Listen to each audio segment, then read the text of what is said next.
ईग्राम साज हमारी work based accounting follow करने के लिए हमने जितनी पहले एप्लीकेशन चल रही थी उन सबको हमने कंबाइन करके एक सिंगल एप्लीकेशन अब ईग्राम स्वराज बनाया है। पहले प्लानिंग की अलग होती थी, रिपोर्टिंग की अलग थी, अकाउंटिंग की अलग एप्लीकेशन होती थी। अब ये सब हमने ईग्राम स्वराज के अंदर इन सबको हमने जोड़ दिया है। तो इसमें आप वर्क बेस्ड अकाउंटिंग कर सकते हैं और इसमें हमारा जो एक यूनिक फीचर है जिसमें आप online payment real time basis पे आप अपने 14th और 15th फाइनेंस कमीशन की स्कीम्स के लिए कर सकते हैं। अगर इसके अलावा भी आपको कोई स्कीम चाहते हैं कि आपकी राज्य वित्त आयोग या कोई और आपकी स्टेट की स्कीम है जिसको आप ऑनलाइन भुगतान जिसका करना चाहें तो वो भी इस एप्लीकेशन में हम लोग जोड़ के कर सकते हैं। तो 15th फाइनेंस कमीशन का क्योंकि मैंडेट है कि आपको अनिवार्य रूप से ऑनलाइन पेमेंट करनी ही होगी, तो इसलिए सभी स्टेट्स को इसमें जुड़ना होगा। इसी क्रम में तो जब आपने अपनी पीएफएमएस पे एजेंसी रजिस्टर कर ली है तो उसमें पीएफएमएस हमें वो इन्फॉर्मेशन एक वेब सर्विस के थ्रू भेजता है ईग्राम स्वराज को। तो वो वेब सर्विस दिन में 2 बार चलाई जाती है, एक बार मॉर्निंग में 11 बजे के अराउंड और एक बार 3 बजे। तो आपकी जो भी सपोज पंचायत 11 बजे से बाद में रजिस्टर होगी तो वो शाम को 3 बजे के बाद ही आपको यहाँ पे ईग्राम स्वराज में रिफ्लेक्ट करेगी। तो उसको देखने के लिए आप यहाँ पे हमारी एक रिपोर्ट है, आप डैशबोर्ड में जाएंगे,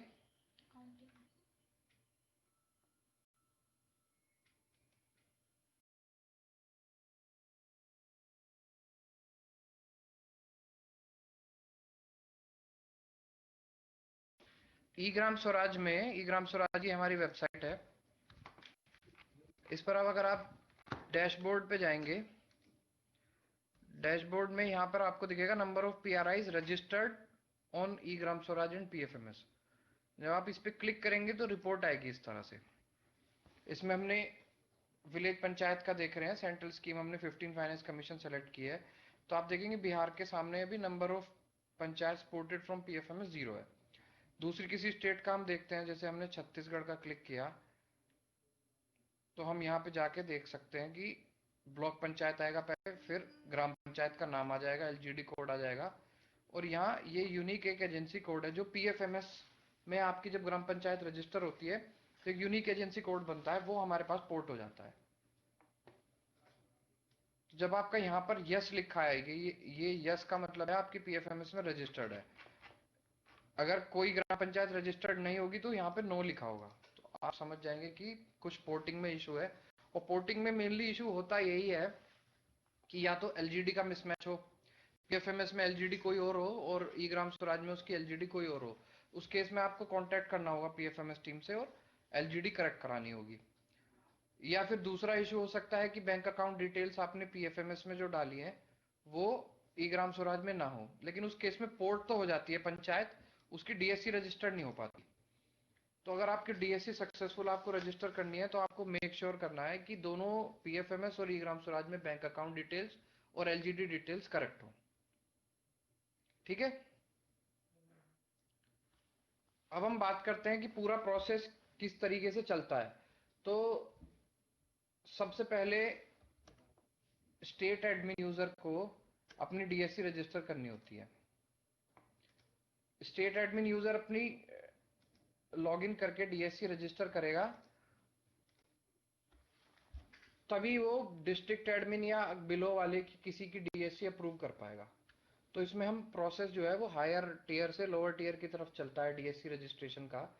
जब आप स्टेट एडमिन यूजर आपके पास ऑलरेडी है जिसको आप यूज कर रहे हैं दूसरी कुछ उसके लिए मॉड्यूल्स के लिए, उसी में डीएससी मैनेजमेंट के अंदर जाएंगे आप और रजिस्टर डीएससी पे क्लिक करेंगे। आप अपना डीएससी डोंगल इंसर्ट करेंगे सिस्टम में और रजिस्टर डीएससी पे क्लिक करेंगे तो आपकी डीएससी रजिस्टर हो जाएगी। स्टेट की डीएससी को अप्रूवल की जरूरत नहीं होती है, ये आप नोट कर लीजिए प्लीज ये पॉइंट्स, कि स्टेट की डीएससी को अप्रूवल की जरूरत नहीं होती हायर टीयर से। अब नेक्स्ट लेवल पे हम आते हैं, नेक्स्ट लेवल की बात करते हैं। तो हम डिस्ट्रिक्ट एडमिन यूजर है, डी एडमिन यूजर्स आपको दे दिए गए हैं हर लेवल के। अब तो डी एडमिन यूजर क्या करता है, अपनी डीएससी रजिस्टर करता है। जैसे ही उसकी डीएससी रजिस्टर होती है वो स्टेट एडमिन के पास अप्रूवल के लिए जाती है। डीएससी मैनेजमेंट के अंदर ही ऑप्शन आता है डीएससी अप्रूव करने का, तो वो चेक करता है कि डीएससी ओनर का नेम क्या है, डीएससी वैलिड है कि नहीं है, और उसको अप्रूव करता है। इसी तरह ब्लॉक एडमिन की डीएससी डिस्ट्रिक्ट एडमिन करता है। और जब हम ग्राम पंचायत की बात करते हैं तो ग्राम पंचायत पे आपके पास एक यूजर अभी ऑलरेडी है, एडीएम करके यूजर है, जैसे PR हाइफन ग्राम पंचायत नेम हाइफन एडीएम। तो ये जो यूजर है ये डीएससी के लिए नहीं चलता है। डीएससी के लिए या ऑनलाइन पेमेंट के लिए अलग से दो यूजर बनाए गए हैं, एक है मेकर और एक है चेकर। मेकर यूजर जो है वो ग्राम सरपंच या सेक्रेटरी का यूजर होता है, सेक्रेटरी या सचिव का यूजर होता है। और जो चेकर यूजर है वो है सरपंच। तो जितना भी काम होगा, जैसे कि कोई वेंडर को रजिस्टर करना है, उसकी डिटेल्स डालनी हो वेंडर की, या फिर कोई पेमेंट करनी हो, पेमेंट के बारे में डिटेल्स डालनी हो, ये सब डिटेल्स जो एंटर करेगा वो आपका ग्राम पंचायत सेक्रेटरी ही करेगा। तो वो मेकर यूजर से ये सारे फॉर्म्स आपको दिखाई देंगे, वेंडर रजिस्ट्रेशन के फॉर्म, बैंक अकाउंट एंटर करने के फॉर्म, और पेमेंट वाउचर रिसिट वाउचर डालने के फॉर्म्स। जो चेकर यूजर है हमारा, सरपंच का यूजर है, उसका रोल है कि जो सेक्रेटरी ने ट्रांजैक्शन की है या जो इंफॉर्मेशन सेक्रेटरी ने डाली है उसको वो अप्रूव करे, देख के अगर सही है तो उसको अप्रूव करे, अगर गलत है तो उसको रिजेक्ट करे। तो जैसा कि नेम से भी पता चल रहा है कि उसका रोल चेक करने का है, उसके पास एंट्री के फॉर्म्स नहीं है, सिर्फ चेक करने के फॉर्म्स है। तो ये हमारे दो तरह के यूजर हैं, यही दोनों यूजर्स जो हैं वो डीएससी एनेबल्ड यूजर्स हैं। तो जब आपकी स्टेट की, डिस्ट्रिक्ट की और ब्लॉक की डीएससी रजिस्टर हो जाए और अप्रूव हो जाए, उसके बाद करना क्या है, सारी ग्राम पंचायतों को मेकर और चेकर से लॉगिन करना है। मेकर और चेकर से लॉगिन करने के लिए भी एक कंडीशन है, उसको भी नोट कर लीजिए। जो आपका एडमिन यूजर है उससे आपको अपनी डे बुक क्लोज करते हुए करंट डेट तक आना चाहिए। अभी बिहार का डेटा एंट्री तो इस ईयर में कुछ है नहीं, तो आपको करना क्या है, इसी मंथ बुक क्लोज करते जाइए, जनवरी में आ जाइए। जनवरी में आने के बाद आपको डे बुक क्लोज करनी है। तो जैसे आज 13th है, सपोज हम मान के चलते हैं कल से आपको काम करना शुरू करना है, तो 13th जनवरी तक आपकी डे बुक क्लोज हो जाएगी। फिर आप 14 जनवरी को मेकर से और चेकर से लॉगिन करेंगे तो लॉगिन हो जाएगा, नहीं तो वो लॉगिन नहीं करने देगा आपको सिस्टम। आपने मेकर और चेकर से लॉगिन कर लिया, उसके बाद आपको पहला पेज जो दिखाई देगा वो दिखाई देगा प्रोफाइल फिल करने का पेज। तो प्रोफाइल जो है वो यूजर की प्रोफाइल है कि कौन इस लॉगिन को यूज करने वाला है। तो ग्राम पंचायत सेक्रेटरी अपनी डिटेल एंटर करेगा मेकर यूजर में, और सरपंच करेगा चेकर यूजर से अपनी डिटेल डिटेल में उसको।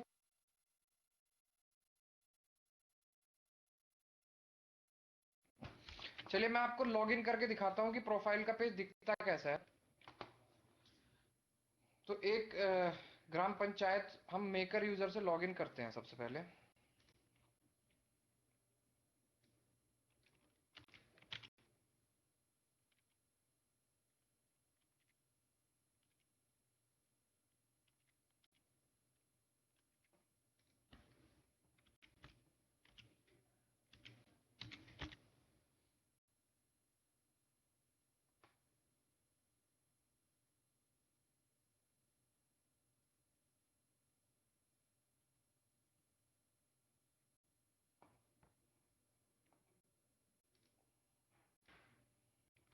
तो जब आप लॉगिन करेंगे तो सबसे पहले आपको ये पेज दिखाई देगा। उसके अलावा आपको सारा जो मेन्यू है, जो लेफ्ट साइड में आप मेन्यू देख रहे हैं, वो आपको डिसेबल्ड दिखाई देगा जब आप फर्स्ट टाइम लॉगिन करेंगे।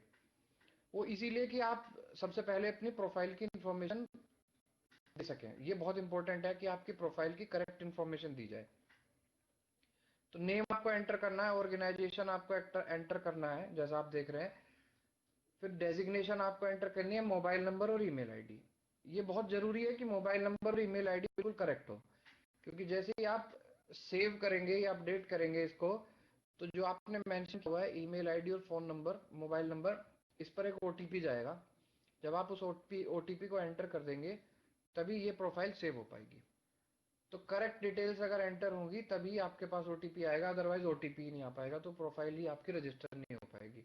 और करेक्ट डिटेल इसलिए भी डालनी जरूरी है कि आगे चल के जब आप वेंडर रजिस्टर करेंगे या पेमेंट करेंगे तो वो ओटीपी आप ही के पास आए, कोई और आपका सिस्टम ना यूज कर पाए। ये एक हम डबल चेक एक तरह से कर रहे हैं, डीएससी के साथ साथ ओटीपी का भी यूज कर रहे हैं, जिससे कोई फ्रॉड ना हो सके। तो सबसे पहले आप अपनी यूजर प्रोफाइल जब फिल कर लेंगे, इसको सेव करेंगे, तो ये आपकी जाएगी ब्लॉक एडमिन यूजर के पास। अब मैं आपको ब्लॉक एडमिन यूजर से भी लॉगिन करके दिखा देता हूँ। ब्लॉक एडमिन यूजर इसकी प्रोफाइल अप्रूव करेगा पहले।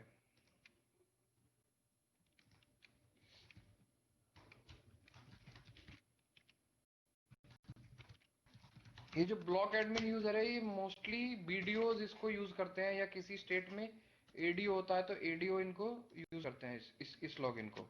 ये ब्लॉक पंचायत के मेकर और चेकर लॉगिन से इसको कंफ्यूज मत कीजिएगा, ये अलग है। यहाँ पे बीडीओ का लॉगिन है। इस यूजर का रोल है सिर्फ जो ग्राम पंचायत की प्रोफाइल भरी गई है उसको क्रॉस चेक करना, और जो उनकी डीएससी रजिस्टर हुई है उसको क्रॉस चेक करना। तो यहाँ पे अप्रूव यूजर प्रोफाइल वाला जो फॉर्म है, यहाँ पर आपको, यहाँ पर अभी कोई प्रोफाइल उसको नहीं दिख रही है। यहाँ पे 1 2 3 जितने भी विलेज पंचायत होंगी उनकी प्रोफाइल आएगी। उसमें नाम आएगा विलेज पंचायत का, एलजीडी कोड, यूजर का नेम, टाइप में आ जाएगा मेकर है या चेकर है, नेम, डेजिग्नेशन, कॉन्टैक्ट डिटेल्स। फिर राइट साइड में आप उसको सेलेक्ट करके अप्रूव या रिजेक्ट कर सकते हैं। ये रोल है ब्लॉक एडमिन का। इसी तरह डीएससी में भी ये अप्रूव या रिजेक्ट, ये डीएससी मैनेजमेंट है इसका, तो ये भी अपनी डीएससी रजिस्टर कर लेगा, और उसके बाद ये अप्रूव डीएससी वाले फॉर्म पे हम जाएंगे। तो यहाँ पर भी इसी तरह से जो ग्राम पंचायत मेकर और चेकर है उनकी डीएससी, जो इस ब्लॉक के अंदर जितनी भी ग्राम पंचायत के मेकर चेकर है उनकी डीएससी अप्रूव करने की जिम्मेदारी होगी बीडीओ की। तो इस यूजर से वो सबकी डीएससी अप्रूव या रिजेक्ट कर देंगे।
तो अभी अपने फिर से मेकर लॉगिन से लॉगिन कर लिया। अब हम देखते हैं कि डे बुक, मैं एक बार आपको डे बुक भी बता देता हूँ कि डे बुक कैसे आप क्लोज करेंगे। तो यहाँ पर पीरियड एंड प्रोसीजर के अंदर जाएंगे, क्लोजिंग ऑफ बुक्स,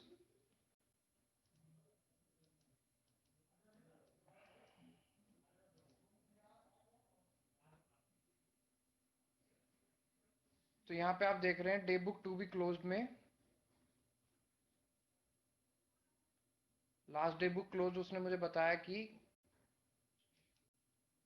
30 नवंबर 2020 की लास्ट डे बुक क्लोज है, और जो अगर डे बुक क्लोज करनी है तो 1/12 की हम क्लोज कर सकते हैं।